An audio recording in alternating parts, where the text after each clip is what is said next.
I'm here at one of my favorite places in the known universe. It's called Just Float in Pasadena, California. And this is the largest float center in the world.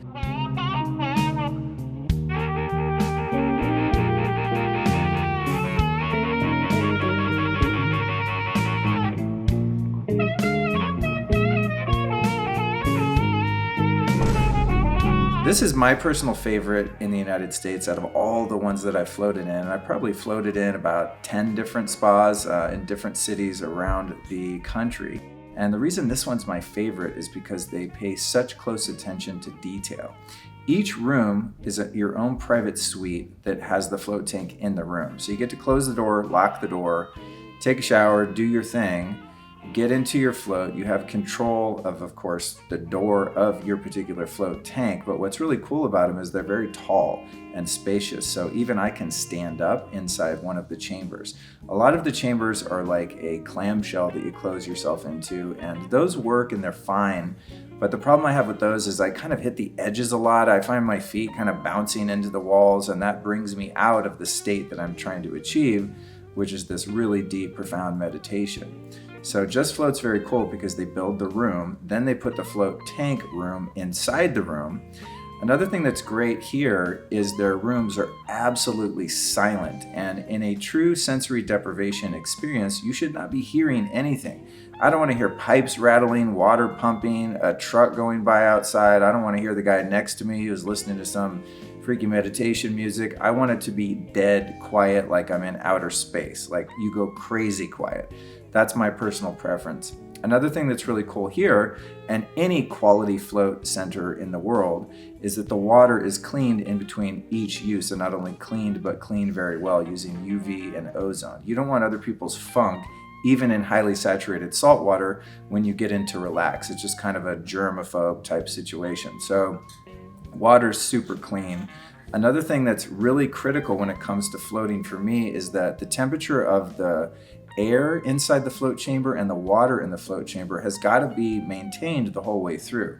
Now, some people will go float for an hour, and in some of the cheaper, smaller chambers, the water and air might maintain skin temperature, which is the goal, for about an hour. But then what happens is it all starts to cool, and then you get sort of uncomfortable and you just feel slimy and wet. In a properly constructed float tank like they have here, the air temperature and the water temperature is consistently monitored no matter how long you're in there. I've come here and done like 2+ hour floats, and I'm just in heaven. I completely disassociate from my body. I forget I'm even there. My consciousness just sort of flies out into the universe and works on things as it would in a really deep meditation, or even in some cases, a mild psychedelic experience or a plant medicine type experience. I like to get to a place where the personality, the ego, the mind, the chatter, all of the stresses melt away and allow my super consciousness or higher self or universal mind to jack into the matrix of universal information and intelligence. And that's really where true creative genius and the best ideas I've ever come up with are found. And so floating is one of the most profound ways to get there. It's also one of the best ways to really de-stress your nervous system and your mind in general, and allow your mind to heal from the emotional stresses of just human life. I mean, let's face it, dude, just living on planet Earth is very difficult some of the time, and none of us get out of here without going through some type of trauma, be it a parking ticket, death in the family, divorce, illness, etc. And we tend to accumulate these stresses throughout our life, and they build up in our nervous system to the point where we have a really hard time just sitting and being with ourselves. Some people find meditation so difficult because they built up so much stress over the course of their life that they literally can't sit still by themselves. I know sometimes even me, someone who's been meditating for a really long time, find it difficult just to sit and be alone in the quiet. I'll find myself reaching for my phone and scrolling through Instagram or some other app, or incessantly checking my emails. And thankfully, most of the time when that happens, I realize, wait, what am I doing? Why can't I just sit and take a breather? When you jump into a sensory deprivation chamber, or a float tank as they're sometimes called, it's really easy to drop out of that stressed state and really let your body and mind truly relax. And when you're in that state, what happens is you get a flood of all of these great neurotransmitters like serotonin and dopamine, and I think sometimes even melatonin, or at least the metabolites of melatonin, which are made from serotonin, all of that's a geeky way to say you feel really good and really relaxed. Personally, when I do a float that's about 2 hours and the timer goes off, the music comes on, the lights come on, I'm always actually disappointed that it has to end. I'm looking forward to the day when I can come in and do an even longer float, maybe make it 2, 3, 4, 5 hours and see how much I can accomplish in terms of healing my nervous system and coming up with creative ideas for projects and different things that I want to produce in the world.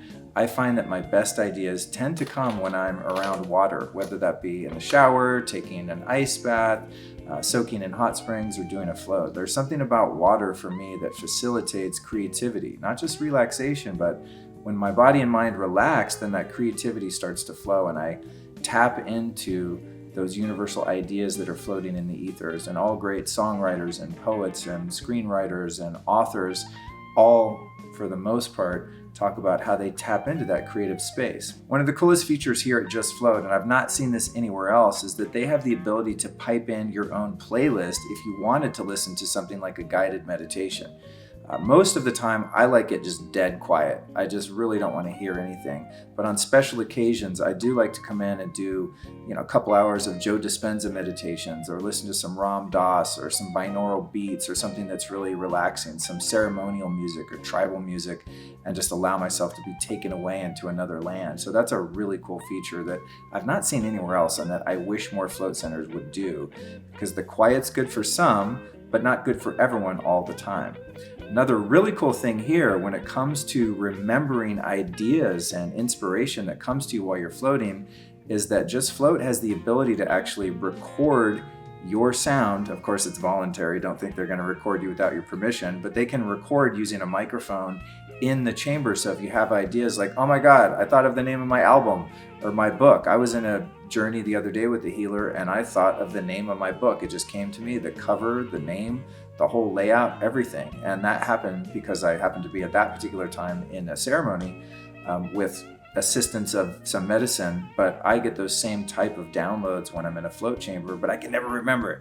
So that's a really cool feature at Just Float, is that they actually can activate the mic in your chamber with your permission and record anything and everything you do in there. So you could just shout out, oh my God, I have an idea, here it is, which is really cool. So you can use that time to be silent. You can use the time here at least to listen to various tracks that might be inspirational, or you can actually just come up with ideas and have a way to record them without breaking the trance state that you're in and jumping out of the chamber and trying to do a voice memo or write something down. So I'm really stoked about those two features.